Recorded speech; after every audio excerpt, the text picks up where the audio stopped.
বছর আগে প্রেরণ করে নবুয়তের রিসালাতের দরজা চিরতরে বন্ধ করে দিয়েছেন। ওনার পরে আজ পর্যন্ত কোন প্রকারই নবী কিংবা রাসূল আসে নাই, এখনো নাই, কিয়ামত পর্যন্ত আসবে না। এটাই থাকবে নবুয়তের বিশ্বাস। এই বিশ্বাস ছাড়া কেউ মুসলমান হতে পারে না। আমাদের দেশে যারা প্রচলিত রাজনীতি করে, তারা সেকুলার রাজনীতির দোহাই দিয়ে কাদিয়ানীদেরকে অমুসলিম ঘোষণা করতে চায় না। তাদের কাছে আমার প্রশ্ন, সেকুলার রাষ্ট্র গণতান্ত্রিক রাষ্ট্রের শুধু কাজ অমুসলিমদের স্বার্থ রক্ষা করা, আর দেশের প্রকৃত মালিক যে মুসলমান, যাদের ট্যাক্স আর ভ্যাটের টাকায় সরকারের মন্ত্রীদের গাড়ি পেট্রোল জ্বলে,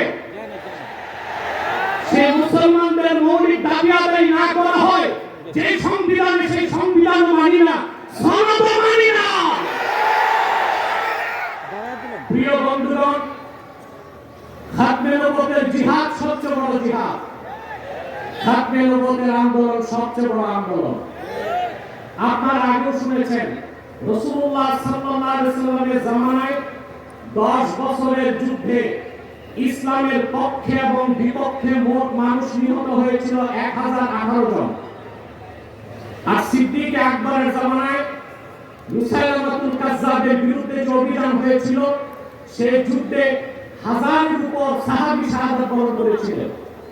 যুগে যুগে মিথ্যা নবুয়তের দাবিদাররা যখনই এসেছে, উম্মতের মুসলমান তরবারি দিয়ে ফয়সালা করেছে। ইসলাম পরিপূর্ণ হওয়ার হাজার হাজার বছর পরে ইংরেজ আমলের এক শয়তান, ইংরেজদের 5টা গোলাম মির্জা গোলাম শয়তান কাদিয়ানী নবুয়ত দাবি করেছিল। তাকে আমি গোলাম আহমদ বলি না, কাফের কখনো গোলাম আহমদ হতে পারে না। কাজ্জাব কাদিয়ানী ছিল গোলাম শয়তান কাদিয়ানী।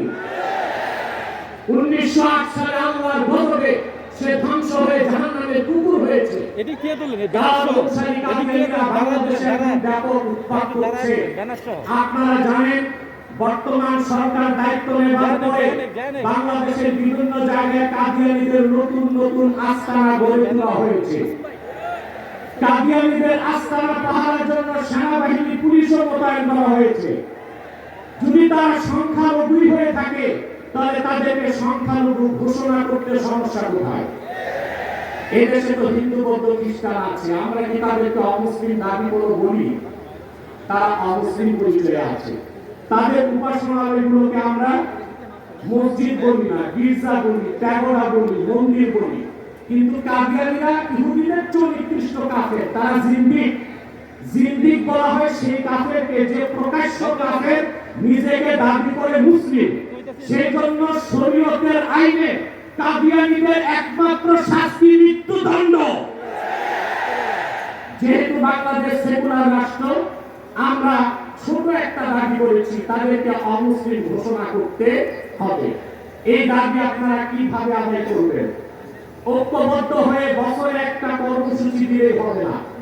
আমি মনে করি এই ময়দান থেকে কর্মসূচি হওয়া উচিত। কুখ্যাত কাফের কাদিয়ানীদেরকে রাষ্ট্রীয়ভাবে অমুসলিম ঘোষণার দাবি আদায় করবে। হোক বিএনপি, হোক জামাত, যেই ঘোষণা দিবে তাকে নির্বাচিত করে বাংলাদেশের ক্ষমতায় পাঠানো হবে।